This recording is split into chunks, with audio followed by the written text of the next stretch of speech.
Fascinating Life of Helen Keller, the Overcomer. Although the world is full of suffering, it is also full of the overcoming of it. Helen Keller. Helen was an overcomer. Remarkably, after becoming deaf and blind at 18 months old, Helen Keller was able to overcome her disabilities with the help of Annie Sullivan, her devoted teacher, and with a lot of hard work and dedication. Becoming a very influential woman, Helen passionately dedicated herself to helping the deaf and blind. In Helen's early life, because of her frustrations from not being able to see, hear, or communicate, she was a very naughty child until Annie arrived.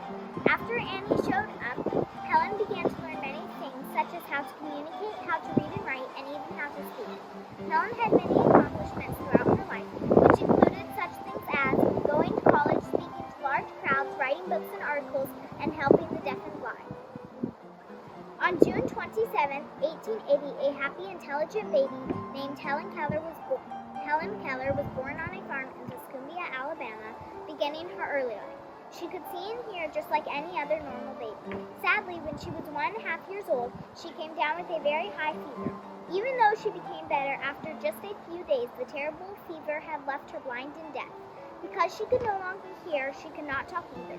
She was wild, angry, spoiled, and naughty. She would kick, she would scream, she would yell.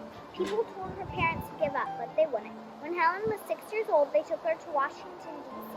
to visit Alexander Graham Bell, the inventor of the telephone, who had worked with deaf people. He advised her parents to try and get a teacher from the Perkins Institution, which was a school for the blind. They determinedly wrote a letter to the institution, and Annie agreed to become Helen's teacher.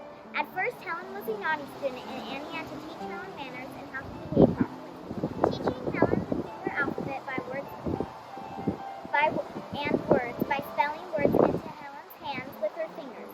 Annie opened to Helen the door of communication in her early life.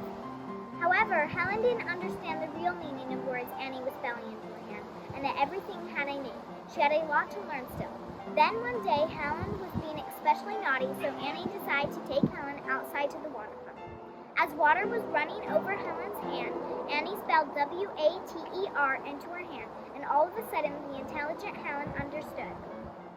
After this experience, Helen began to make many connections and understand things in a new way, learning new words every day. After that, she wrote later, "I was born again that day."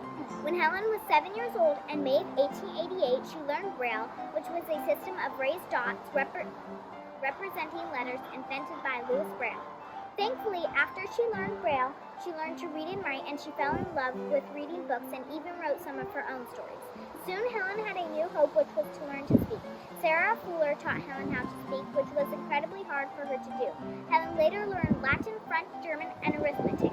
After preparing for 3 years, Helen attended Radcliffe College in 1900 when she was 20 years old. Radcliffe was a regular college. Because of this, Annie had to sit beside Helen and spell into her hand everything the teacher said in order to learn. After graduating with honors, Helen advanced on to achieve many more wonderful accomplishments in her life. Helen loved to read books and was very adept at it. She also wrote many books and articles throughout her life, the first of which was The Story of My Life, which she wrote when she was 22 years old. Eventually, Helen learned how to speak full sentences and then began traveling around the United States with Annie, passionately giving speeches. She also starred in a movie about her life and performed in vaudeville shows with Annie.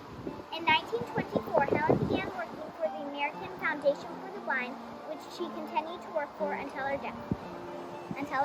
She traveled with Annie to 123 different cities in the United States, as well as 34 countries throughout the world.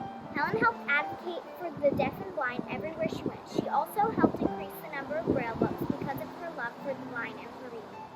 Because of her fame, Helen also met many different kings, queens, and presidents. Helen died on June 1st, 1968. One of her greatest accomplishments of all was that Helen brought so much hope, love, and encouragement to millions of disabled people around the world. Helen Keller, who was born in 1880, became blind and deaf at 18 months old and had a challenging early life. With the help of her devoted teacher, Annie Sullivan, she learned how to communicate, read Braille, write, and even graduated from college. Marvelously, Helen accomplished many things throughout her life, such as writing books and speaking all over the world. Accomplishing so much in her life, one of the things she was most known for was her work in helping the deaf and blind. Because Helen deeply cared about these people, she made a stupendous difference in their lives. Helen Keller was an overcomer and had a meaningfully fascinating